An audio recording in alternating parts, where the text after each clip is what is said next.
ایک عرب بیوہ نے شادی کی عمر کو پہنچی ہوئی اپنی حسین و جمیل بیٹی کے لیے مبلغ 5 لاکھ ریال حق مہر کا مطالبہ کر رکھا تھا۔ لڑکی سے شادی کی کئی خواہشمند اتنا حق مہر سن کر ویسے ہی دستبردار ہو چکے تھے۔ اپنی ضد کا پکا ایک لڑکا بڑی مشکل سے 3 لاکھ ریال اکٹھے کر پایا۔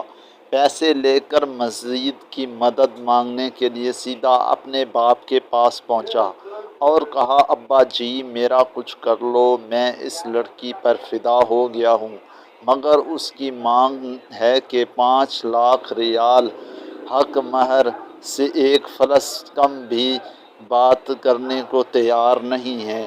اب آپ ہی کچھ کیجیے۔ باپ نے بیٹے کی سنجیدگی کو دیکھا اور کہا، ٹھیک ہے پتر، چل لے پیسے، کچھ کرتے ہیں تیرا بھی۔ دونوں باپ بیٹا پیسے لے کر بیوہ کے گھر پہنچے۔ سلام دعا کے بعد باپ نے خاتون سے کہا، میں آپ سے بات کرنے کے لیے حاضر ہوا ہوں۔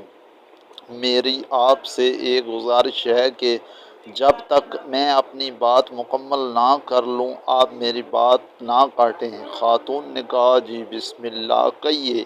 لڑکے کے باپ نے کہا، میرا بیٹا آپ کی بیٹی سے شادی کرنا چاہتا ہے اور یہ 1 لاکھ ریال نقد حق مہر ساتھ لایا ہے۔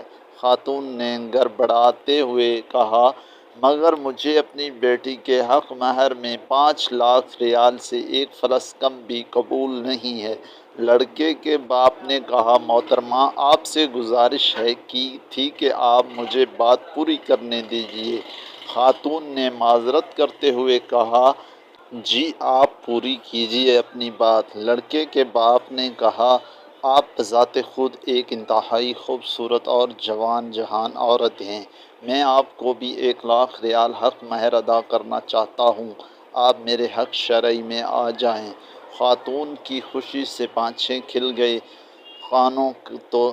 خاتون کی خوشی سے پانچیں کھل کر کانوں کو جا لگی۔ بمشکل اتنے جذبات کو دباتے ہوئے کہا، اللہ آپ کا آنا قبول کرے، مجھے آپ کی دونوں شرطیں قبول ہیں۔ باپ بیٹا خوشی خوشی باہر نکلے تو ہمسایوں نے پوچھا، ایسا کیسے ہو گیا؟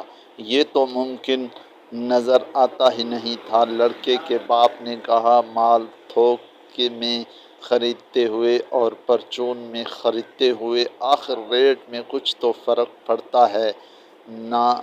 لڑکے نے ہلکا سا گلا صاف کرتے ہوئے باپ سے کہا، ابا جی وہ 1 لاکھ ریال جو بچ گئے ہیں پھر وہ تو مجھے واپس دے دیجیے۔ باپ نے کہا، نہ پتر اوئے، ابھی ایک بڑا اور اہم مرحلہ تو باقی پڑا ہوا ہے۔